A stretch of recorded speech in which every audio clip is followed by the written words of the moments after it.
రాష్ట్ర వ్యాప్తంగా ఎన్టీఆర్ భరోసా పెన్షన్లకు సంబంధించి సదరన్ సర్టిఫికెట్లు అయితే పరిశీలిస్తున్నారనమాట.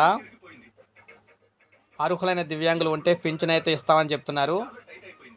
అనర్హులను ఏరివేయడానికి రాష్ట్రంలో సదరన్ ధృవపత్రాల పునఃపరిశీలన కార్యక్రమం ప్రభుత్వం నిర్వహిస్తుందని రాష్ట్ర సమాచార పౌర సంబంధాలు గృహ నిర్మాణ శాఖ మంత్రి తెలియజేశారు. ముఖ్యంగా చూసుకున్నట్లయితే రాష్ట్ర సచివాలయంలో మీటింగ్లో అయితే దీనికి సంబంధించి ప్రస్తావన వచ్చిందనమాట. వాస్తవంగా సదరన్ సర్టిఫికెట్లు అయితే పరిశీలించాలని చెప్పేసి డిసైడ్ అవ్వడం అయితే జరిగింది. ఇందులో భాగంగా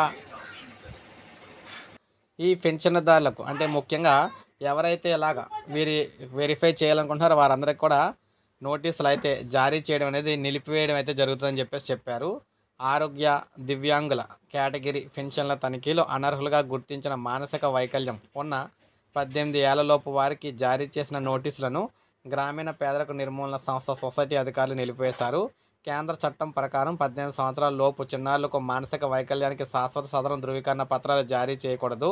కానీ వీరికి పింఛన్ అర్హత వైకల్యం 40% కంటే ఎక్కువగా ఉన్న తాత్కాలిక వైకల్యంగా పేర్కొంటూ నోటీసులు జారీ చేశారన్నమాట. అధికారులు ఇలాంటి వారి లెక్కలు తీసి ప్రభుత్వం దృష్టికి తీసుకెళ్లారు. వెంటనే స్పందించిన సర్కారు వారికి జారీ చేసిన నోటీసులు నిలిపివేసింది.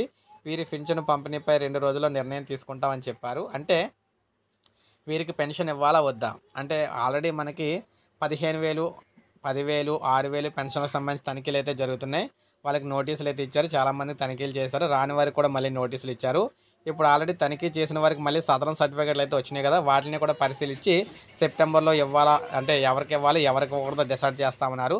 దాంతోపాటు ఎవరైతే మనకి ఇందులోని 18 సంవత్సరాల లోపు వారికి కూడా ఎవరైతే మానసిక వైకల్యం ఉన్న వారు ఉంటారో వారందరికీ కూడా పెన్షన్లు అయితే ఇవ్వాలా వద్దనేది మరొక 2 రోజుల్లో చెప్తా ఉన్నారు. మొత్తంగా అన్నీ కూడా మనకి ఒక సెప్టెంబర్కి సంబంధించి పూర్తి అవుతాయి లేదనేది డౌట్గా ఉందన్నమాట. అలా పూర్తి అవ్వకపోతే సెప్టెంబర్కి సంబంధించి కూడా వీరికైతే పెన్షన్ అయితే ఇవ్వరు. దాదాపు ఇప్పుడు చాలా కేటగిరీలు అయితే ఉన్నాయన్నమాట. ఈ అన్ని కేటగిరీ కూడా ఇదే క్వశ్చన్ మార్క్ అయితే ఉంది. పెన్షన్ ఇస్తారా ఎవరు అనేది అందరూ సందిగ్ధంలో పడిపోయారు మొత్తం అంతా. సో ఇది మనకు తాజా సమాచారం. నోటీసులు అయితే ఇచ్చిన నోటీసులు మళ్ళీ వెనక్కి అయితే తీసుకుంటున్నారన్నమాట. సో ఇది అప్డేట్. ఒక లైక్ చేయండి, సబ్స్క్రైబ్ చేసుకోండి, మన ఛానల్ సబ్స్క్రైబ్ చేసుకోండి.